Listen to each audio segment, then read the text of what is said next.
doing, guys? Today I basically having this problem with my 97 Honda Civic EX.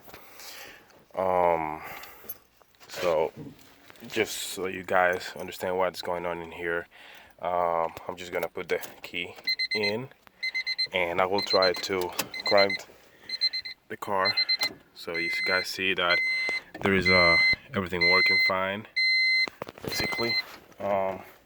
As soon as I try to crank, it just won't do anything. You guys see here, it won't do anything. So I spent a lot of time checking electronics inside, outside, in the hood compartment, everywhere, all the fuses and all that stuff.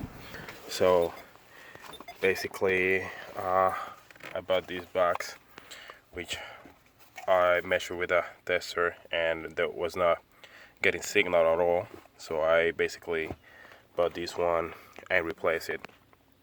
But I tried that again and it didn't work, so I'm gonna show you guys what basically was wrong or is wrong in here. As you can see, I basically pull apart everything just to work comfortable, trying to locate any issue on the car. So let's go inside here.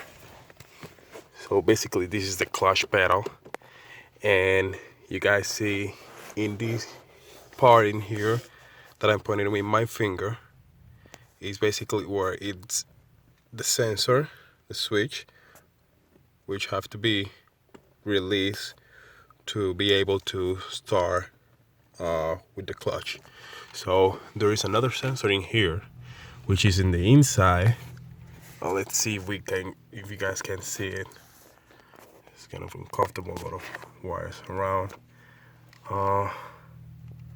So you can probably see it right there at the very end. Let's see if we can move a little bit closer. So right there, that black pin that you guys see, that's basically the other sensor, which is in the top. That's the one that we are going to press with the pedal, with the clutch pedal, just to make it work. What happened is that basically that part, this part right here, the one that I'm putting in with my finger, basically just get broke in the top. As we can see, a couple parts, they were where I put them, yeah, just right here. So basically this is what is like the factory one. So that rubber basically just get a little bit brittle and it cracks till it get like this. So there is this kit that you can, I don't know, buy it in AutoZone, Western Auto, Advance, or whatever, I guess, auto part. So it comes for one, the black one, which it's for the brake, and this other one is a replacement that you can also use for the brake or for the clutch pedal in this case. And that's it. Once you guys put it on, and you just have to crank it and you'll be ready to go.